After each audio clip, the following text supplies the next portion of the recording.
We Do Biz. 3 minutes. Un expert. Un conseil. Sur We Do Biz.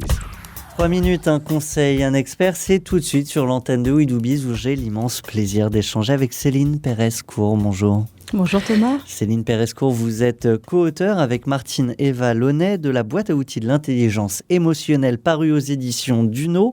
Et justement, c'est tout l'objet de notre chronique ensemble. Alors, moi, je connaissais le QI, le quotient intellectuel, et en fait, il existerait, semble-t-il, un quotient émotionnel. C'est tout l'objet de votre ouvrage. Que faut-il savoir ? Alors, ce qu'il faut savoir, c'est que les émotions, d'abord, c'est quelque chose de naturel et pas quelque chose d'interdit, comme on pouvait le dire pendant longtemps, et qu'effectivement, l'intelligence ne suffit pas, et qu'on s'est rendu compte dans les entreprises, ailleurs aussi d'ailleurs, qu'il fallait d'autres choses que simplement un quotient intellectuel. D'où ce fameux quotient émotionnel. Donc, parce qu'on a des humains dans son entreprise, et effectivement, avec ces humains, il y a des émotions. Il faut les prendre en compte. Voilà. Alors, comment ça marche ? C'est quoi les émotions qu'on peut observer ? Et puis, comment justement on apprend à mieux les connaître et à mieux les gérer ? Alors, les émotions qu'on peut observer aujourd'hui, on va en définir 6. La colère, la tristesse, la joie, la peur, le dégoût, la surprise. Après, chez l'être humain, c'est un peu plus complexe parce que ça va se mélanger. On ne va pas avoir que de la peur, on peut aussi avoir de la colère.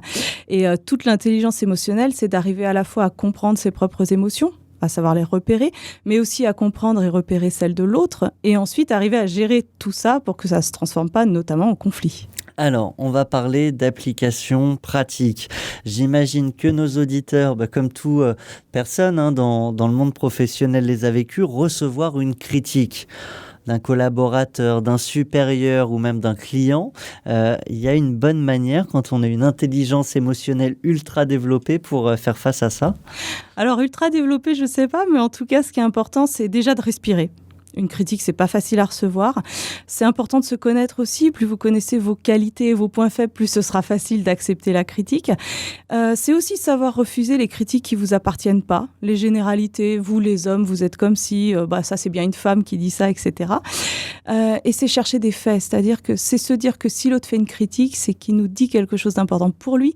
Donc, c'est comprendre finalement ce qui lui appartient. Donc, accepter aussi le retour de l'autre, même s'il ne fait pas forcément plaisir. Exactement. C'est sa perception. Alors, deuxième application pratique, peut-être, si vous le voulez bien, on fait face à des conflits en entreprise. Comment on en sort ?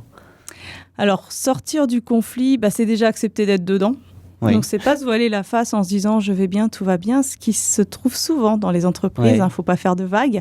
Et puis, c'est là, encore une fois, comprendre le point de vue de l'autre. C'est-à-dire que l'autre a une vision des choses, on a nous-mêmes une vision des choses, et ce qui crée le conflit, c'est l'affrontement des deux visions.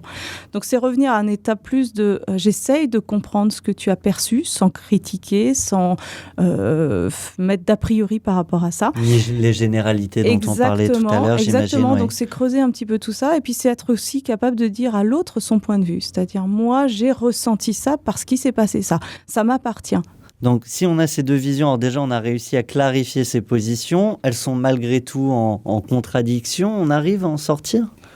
On arrive à en sortir si déjà on part du principe qu'on veut en sortir. Ça, c'est important. Donc, il n'y a pas de coupable. Il n'y a pas de c'est de la faute de l'autre ou c'est de ma faute à moi.